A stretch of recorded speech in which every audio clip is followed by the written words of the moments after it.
Toutes les louanges appartiennent uniquement à Allah. Nous proclamons sa louange, nous implorons son aide et nous lui demandons de nous pardonner. Nous cherchons refuge auprès d'Allah contre les méfaits de nos âmes et contre nos mauvaises actions. Quiconque Allah guide, nul ne peut l'égarer. Quiconque Allah égare, nul ne peut le guider. J'atteste qu'il n'y a point de divinité digne d'adoration à part Allah. Et je témoigne que Muhammad est son serviteur et son messager. Que la paix et la bénédiction d'Allah soient répandues sur lui ainsi que sur sa famille, sur ses compagnons et sur tous ceux qui suivent leur chemin jusqu'au jour de la résurrection. Amin. Touma amin. Très chers fidèles musulmans, serviteurs d'Allah subhanahu wa ta'ala, voici que le mois de Ramadan, le mois de la vertu, de la bénédiction est à son terme. Dans quelques jours seulement, Ramadan va nous quitter. Et la question qui se pose maintenant et aujourd'hui est comment faire adieu à ce mois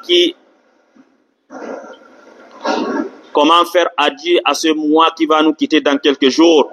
Puisque réserver un bon adieu semble être plus important que de faire un bon accueil. Du fait qu'Allah considère les choses plus par leur terme que par leur début. Et par conséquent, les fidèles sont appelés à œuvrer avec intensité dans les jours d'adieu, plus que ce qu'ils ont pu tâcher depuis le début du mois. Jusqu'alors, leurs efforts maximaux devraient être déployés davantage dans ces quelques jours restants, ainsi que leurs hardiesses et leur vigueur. Car Allah les observe ce jour plus que jamais. Et c'est le moment de partage des récompenses, des œuvres et de la réception, de la satisfaction d'Allah subhanahu wa ta'ala. Pour celui qui avait bien accueilli le mois du Ramadan dès son début et a disposé des œuvres de qualité tout au long du mois béni, en perfectionnant son jeûne, en l'écartant de turpitude, en le préservant des futilités des actes et des paroles, et aussi à exceller dans les prières et la lecture du Coran, ainsi que dans les actes charitables et les restes de culte. À celui-là, nous crions en disant: ô chers frères, assure un meilleur terme. Assure un meilleur terme à ton bon départ. Sache que les dernières impressions font valoriser les premiers. Alors maintiens le rythme, redynamise ton système, ton rythme, oublie ce que tu as pu réaliser jusqu'à maintenant. Considère les jours qui restent comme une dernière chance. Qu'Allah soit ton assistant. Et pour celui qui a mal vécu le mois de Ramadan depuis son début et a failli dans l'exécution de cultes recommandés, il ne s'est pas écarté des péchés depuis le début du mois jusqu'alors. Il n'a pas pu thésauriser depuis le début du mois des œuvres considérables de qualité. Et à celui-là, nous crions: ô chers frères, il n'est pas question de rester malheureux, car l'opportunité est encore là. Repends-toi, Allah prend une détermination ferme d'œuvrer dans les quelques jours restants. C'est possible de rattraper le temps perdu, étant donné qu'Allah, de par sa grâce, considère les choses par leurs termes et non par leurs termes et par leurs aboutissements, pas par leur début. Et alors, cher frère, si tu avais négligé d'œuvrer et tu as été court dans l'exécution de culte dès le début de Ramadan, sache que la chance du rattrapage est à toi offerte aujourd'hui. Perfectionne dans les quelques jours restants et qu'Allah subhanahu wa ta'ala, par sa grâce te pardonnera tes engourdissements et c'est possible qu'il te place au terme de ce mois parmi ses élus et ses agréés, qu'Allah subhanahu wa ta'ala te vienne en aide. Alors, chers frères musulmans, n'acceptez pas que personne parmi nous n'accepte d'être le malheureux du mois de Ramadan. Et savez-vous qui est le malheureux de ce mois de Ramadan? En voici la réponse du prophète sallallahu alayhi wa sallam. Il dit: le malheureux est celui qui vit tout le mois du Ramadan et qui ne reçoit pas le pardon d'Allah. Tout le mois de Ramadan, il est vivant, mais il n'a pas reçu le pardon d'Allah. Voici celui-là qui est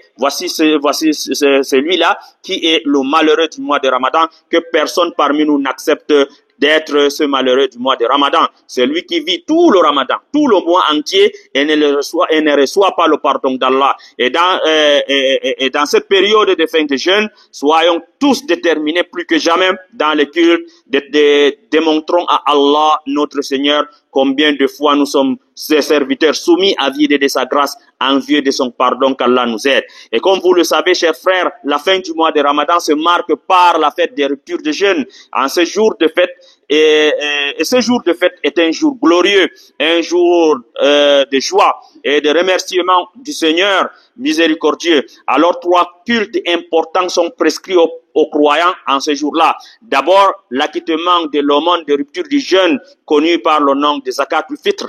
Il s'agit d'enlever pour chaque individu, petit ou grand, une quantité de la nourriture généralement en usage, telle que riz et maïs, par exemple, une quantité qui est évaluée par 4 cuisées de 2 mains d'un homme adulte, environ 2,5% à 2,5 grammes. 2,500 grammes, c'est-à-dire que 2 grammes et 2 kilogrammes et demi. Cette aumône incombe à tout musulman.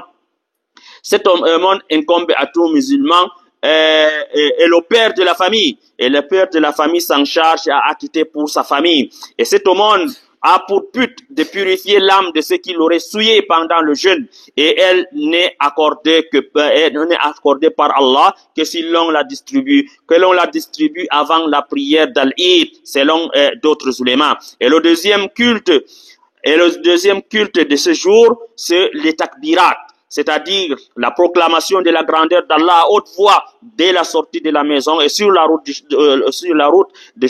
champ de la prière, et cela continue jusqu'à l'arrivée de l'imam et le début de la prière. Sachez que cette takbirat, c'est-à-dire cette glorification d'Allah, sont d'intérêt capital en ce jour, car Allah a fait d'elle le moyen de lui rendre hommage en ce jour glorieux. Allah dit dans son Coran, afin que vous complétez le nombre de jeûnes et que vous proclamez la grandeur d'Allah pour ce qu'il vous a guidé, et ainsi vous lui serez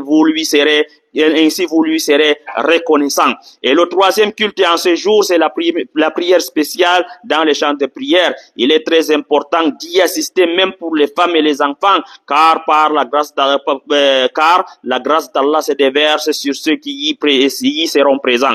Alors, chers frères, ces 3 cultes ne sont jamais à être négligés par un fidèle soucieux ou envieux de la grâce d'Allah et de son Seigneur. Ainsi que les visites de courtoisie sont aussi recommandées, les présentations des meilleurs vœux entre les familles et entre les fidèles, en disant qu'Allah accepte nos bonnes œuvres et les vôtres et nous pardonne. Tout cela fait partie de la tradition prophète sallallahu alayhi wa sallam, qu'Allah nous facilite la guidance en cette période de fin du jeûne, de la fin du jeûne. Allah subhanahu wa ta'ala nous facilite les bonnes œuvres et nous accorde de satisfaction et nous procure sa crainte. Qu'Allah subhanahu wa ta'ala nous pardonne et nous bénit. Qu'Allah nous assure la paix et la stabilité dans notre pays. Que louange à Allah, Seigneur des univers, wa aqimi salat inna salat tanha anil fahsha'i wal munkar.